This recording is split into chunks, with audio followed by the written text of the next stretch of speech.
আলহামদুলিল্লাহি ওয়াহদা ওয়াসসালাতু ওয়াসসালামু আলা মান লা নাবিয়্যা বা'দা আম্মা বা'দ। ইসলাম ধর্মের একটি বিশেষ ইবাদত হলো ইতিকাফ, যেখানে একজন মুমিন নির্দিষ্ট সময়ের জন্য মসজিদে অবস্থান করে একাগ্র চিত্তে আল্লাহর ইবাদতে লিপ্ত থাকে। এটি আত্মশুদ্ধি, গুনাহ থেকে মুক্তি এবং আল্লাহর নৈকট্য অর্জনের অন্যতম শ্রেষ্ঠ মাধ্যম। রাসূল সাল্লাল্লাহু আলাইহি ওয়াসাল্লাম প্রতি রমজানের শেষ দশকে ইতিকাফ করতেন এবং উম্মতকেও তা পালনের প্রতি উৎসাহিত করেছেন। ইতিকাফ বান্দাকে দুনিয়ার ব্যস্ততা থেকে বিচ্ছিন্ন করে সম্পূর্ণরূপে আল্লাহর দিকে মনোনিবেশ করতে সাহায্য করে, যা ঈমানকে শক্তিশালী ও আত্মাকে পরিশুদ্ধ করে। আসুন আমরা ইতিকাফের গুরুত্ব ও তাৎপর্য জেনে নেই। ইতিকাফের সংজ্ঞা ও গুরুত্ব। ইতিকাফ শব্দের অর্থ হলো কোনো স্থানে অবস্থান করা বা স্থির থাকা। ইসলামের পরিভাষায় ইতিকাফ হলো আল্লাহ তাআলার সন্তুষ্টি অর্জনের জন্য নির্দিষ্ট সময় মসজিদে ইবাদতে মশগুল থাকা। এটি রাসূল সাল্লাল্লাহু আলাইহি ওয়াসাল্লামের একটি গুরুত্বপূর্ণ সুন্নাহ এবং আত্মাকে পরিশুদ্ধ করার অন্যতম শ্রেষ্ঠ উপায়। ইতিকাফ সম্পর্কে কুরআনের আয়াত, ওয়ালা তুবাশিরুহুন্না ওয়া আনতুম আকিফুনা ফিল মাসাজিদ, আর তোমরা যখন মসজিদে ইতিকাফরত থাকো তখন স্ত্রীদের সাথে মিলিত হয়ো না। এই আয়াত থেকে বোঝা যায় যে ইতিকাফ ইসলামের গুরুত্বপূর্ণ ইবাদতগুলোর একটি, যা মুসলমানদের আত্মাকে পরিশুদ্ধ করার জন্য বিধান করা হয়েছে। রাসূল সাল্লাল্লাহু আলাইহি ওয়াসাল্লামের ইতিকাফের আমল। عن عائشة رضي الله تعالى عنها قالت: كان رسول الله صلى الله عليه وسلم يعتكف في كل رمضان 10 أيام، فلما كان العام الذي قبض فيه اعتكف 20 يوما। রাসূল সাল্লাল্লাহু আলাইহি ওয়াসাল্লাম প্রতি রমজানে 10 দিন ইতিকাফ করতেন, কিন্তু যে বছর তিনি ইন্তেকাল করেন সে বছর 20 দিন ইতিকাফ করেন। ইতিকাফের মূল উদ্দেশ্য আল্লাহর কাছে আত্মসমর্পণ করা ও নিজের পাপ থেকে মুক্তির সুযোগ নেওয়া, দুনিয়ার ব্যস্ততা ভুলে একমাত্র আল্লাহর ইবাদতে মগ্ন হওয়া। রমজানের শেষ দশকে ইতিকাফ করলে লাইলাতুল কদর পাওয়ার সম্ভাবনা বেশি, তাই লাইলাতুল কদর তালাশ করা। ইমাম আবু হানিফা রাহমাতুল্লাহ আলাইহি এর গভীর ধ্যান। তিনি ইতিকাফের সময় আল্লাহর ইবাদতে এতটাই ডুবে যেতেন যে বাহিরের কোনো শব্দ বা আলোড়ন তাকে বিচলিত করতে পারত না। তিনি বলতেন, ইতিকাফ এমন সময় যখন বান্দা আল্লাহর ঘরে অতিথি হয়। হযরত শাইখুল হিন্দ রাহমাতুল্লাহ আলাইহি এর ইতিকাফ। শাইখুল হিন্দ হযরত মাহমুদুল হাসান দেওবন্দি রাহমাতুল্লাহ আলাইহি ইতিকাফের সময় দুনিয়ার সব চিন্তা ভুলে যেতেন। তিনি বলতেন, যে ব্যক্তি ইতিকাফে বসে সে যেন আল্লাহর দয়ার ছায়ায় প্রবেশ করে। মাওলানা আশরাফ আলী থানভী রহমাতুল্লাহ আলাইহি এর উপদেশ। তিনি বলতেন, ইতিকাফ এমন এক সুযোগ যা আমাদের গুনাহ থেকে মুক্তির দরজা খুলে দেয়। ইতিকাফের সময় করণীয়: বেশি বেশি নফল নামাজ পড়া, কুরআন তেলাওয়াত করা, ইসলামী জ্ঞান অর্জন করা, তওবা ইস্তিগফার করা, রাসূল সাল্লাল্লাহু আলাইহি ওয়াসাল্লামের শেখানো দোয়া পড়া, আল্লাহুম্মা ইন্নাকা আফুউন তুহিব্বুল আফওয়া ফাআফু আন্নী। হে আল্লাহ, আপনি ক্ষমাশীল, আপনি ক্ষমাকে ভালোবাসেন, আমাকে ক্ষমা করে দিন। ইতিকাফের আদবসমূহ।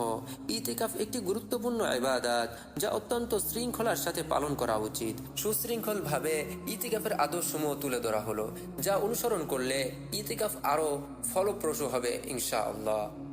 নিয়ত ও আন্তরিকতা। শুধুমাত্র আল্লাহর সন্তুষ্টির জন্য ইতিকাফ করতে হবে, লোক দেখানো বা দুনিয়ার স্বার্থ থাকা উচিত নয়। মসজিদে অবস্থানের আদব। অহেতুক বাহিরে যাওয়া যাবে না। মসজিদ পরিচ্ছন্ন রাখা ও উচ্চস্বরে কথা বলা থেকে বিরত থাকতে হবে। ইবাদত ও আমল। ফরজ ও নফল নামাজ পড়া, কুরআন তেলাওয়াত ও দোয়া ইস্তেগফার এবং রাসূল সাল্লাল্লাহু আলাইহি ওয়াসাল্লামের সুন্নাহ জানা ও অনুসরণ করা। দোয়া ও ইস্তেগফার। নিজের ও উম্মতের জন্য বেশি বেশি দোয়া করা এবং গুনাহ থেকে মুক্তির জন্য ইস্তেগফার করা। অহেতুক কাজ পরিহার। অপ্রয়োজনীয় কথা ও দুনিয়াবী আলোচনায় লিপ্ত না হওয়া। মোবাইল, সোশ্যাল মিডিয়া কম ব্যবহার করা। খাদ্য ও বিশ্রাম। পরিমিত ও হালাল খাবার গ্রহণ করা। বিশ্রাম নেওয়া যাতে ইবাদতে মনোযোগ দেওয়া যায়। আত্মসংযম ও চরিত্র গঠন। গুনাহের চিন্তা থেকে মুক্ত থাকা, ধৈর্যশীল হওয়া ও উত্তম আচরণ করা। সুন্নাত অনুসরণ ও বিদআত পরিহার। রাসূল সাল্লাল্লাহু আলাইহি ওয়াসাল্লামের সুন্নাত অনুযায়ী আমল করা এবং নতুন কুসংস্কার যুক্ত না করা। ইতিকাফ শেষে কৃতজ্ঞতা, আল্লাহর শুকর আদায় করা ও ইতিকাফ কবুলের জন্য দোয়া করা। উল্লেখিত আদবসমূহ মেনে চললে ইতিকাফ সুন্দর ও ফলপ্রসূ হবে ইনশাআল্লাহ। এটি নিজেকে গঠনের জন্য এক মহান সুযোগ, যা আমাদের জীবনে গুরুত্বপূর্ণ পরিবর্তন আনতে পারে। আসুন ইতিকাফের 10 দিন যথাযথভাবে কাটানোর জন্য একটি সুন্দর পরিকল্পনা গ্রহণ করি। ইতিকাফে প্রবেশের পর প্রথম দিন ইতিকাফের শুরুতে আল্লাহর জন্য নিজেকে নিবেদিত রাখার দৃঢ় সংকল্প নিন। উদ্দেশ্য পরিষ্কার করুন এবং সৎ উদ্দেশ্যে দোয়া করুন। অতীত গুনাহ মাফের জন্য তওবা করুন এবং সৎ পথে চলার প্রতিজ্ঞা করুন। প্রতিদিন কোরআন তেলাওয়াতের লক্ষ্য নির্ধারণ করুন। আয়াতের মানে বুঝে আল্লাহর হুকুম অনুসরণ করার সংকল্প করুন। দ্বিতীয় দিন প্রতিদিন কমপক্ষে 1 পারা কোরআন তেলাওয়াত করুন। মনোযোগ দিয়ে পাঠ করুন এবং আয়াতের তাফসীর বোঝার চেষ্টা করুন। আত্মবিশ্লেষণ, নিজের ভুল ও দোষ সম্পর্কে চিন্তা করুন। কী কারণে গুনাহে লিপ্ত হয়েছেন তা ভেবে তার থেকে বের হওয়ার পরিকল্পনা করুন।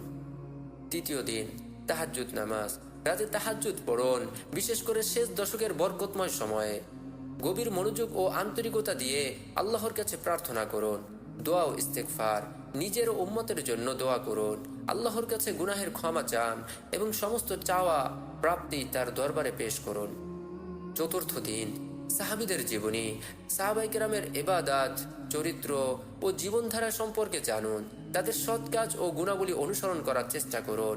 আকাবিরদের শিক্ষা, উলামায়ে কেরামের আত্মত্যাগ, ইবাদত ও ইসলামী কর্মকাণ্ড সম্পর্কে পড়ুন এবং তাদের শিক্ষা থেকে উপদেশ গ্রহণ করুন। পঞ্চম দিন ধৈর্য, জীবনে ধৈর্যের গুরুত্ব উপলব্ধি করুন। ইতিকাফে ধৈর্য চর্চা করুন এবং গুনাহ থেকে দূরে থাকার সংকল্প নিন। শুকর, আল্লাহর দেওয়া সব নিয়ামতের জন্য কৃতজ্ঞতা প্রকাশ করুন। সকালে ও রাতে দোয়ার মাধ্যমে শুকর আদায় করুন। ষষ্ঠ দিন নফল নামাজ, নিয়মিত নফল নামাজ আদায় করুন। বিশেষভাবে সূরা ইয়াসিন ও সূরা মুলক পড়ে আল্লাহর ভালোবাসা অর্জনের চেষ্টা করুন। কুরআন তেলাওয়াত, প্রতিদিন নির্দিষ্ট পরিমাণ আয়াত বা পারা পড়ুন। তাফসীরের মাধ্যমে আয়াতের অর্থ বোঝার চেষ্টা করুন। সপ্তম দিন আত্মসমালোচনা, নিজের দুর্বলতা ও ভুলগুলোকে পর্যালোচনা করুন। ইবাদতে অনিয়মের কারণ খুঁজে বের করে তার সংশোধনের পরিকল্পনা করুন। ইস্তেগফার, আন্তরিকভাবে আল্লাহর কাছে ক্ষমা প্রার্থনা করুন এবং সঠিক পথে চলার দোয়া করুন। তার রহমত ও মাগফিরাত কামনা করুন। অষ্টম দিন লাইলাতুল কদর, শেষ দশকের বেজোর রাতগুলোতে বিশেষ ইবাদত করুন। তাহাজ্জুদ নামাজ আদায় করুন এবং বিশেষ বিশেষ দোয়া করুন। প্রার্থনা, আল্লাহর কাছে আপনার সব চাওয়া পাওয়া পেশ করুন। জীবনের উদ্দেশ্য ও প্রয়োজন পূরণে তার সাহায্য কামনা করুন। নবম দিন সাদাকা, আল্লাহর সন্তুষ্টির জন্য দান করুন। এটি গুনাহ মোচন করে ও সওয়াব বৃদ্ধি করে। মসজিদ পরিচ্ছন্নতা, মসজিদ পরিষ্কার পরিচ্ছন্ন রাখতে সাহায্য করুন এবং পবিত্র পরিবেশ বজায় রাখুন। ঈদ প্রস্তুতি, ঈদের জন্য প্রস্তুতি নিন এবং দোয়া করুন যেন আল্লাহ আপনার ইবাদত কবুল করেন। দশম দিন ইতিকাফের শিক্ষা, আত্মশুদ্ধির অর্জন মূল্যায়ন করুন। ইবাদত ও দোয়া কতটুকু আন্তরিকভাবে করতে পেরেছেন তা বিশ্লেষণ করুন।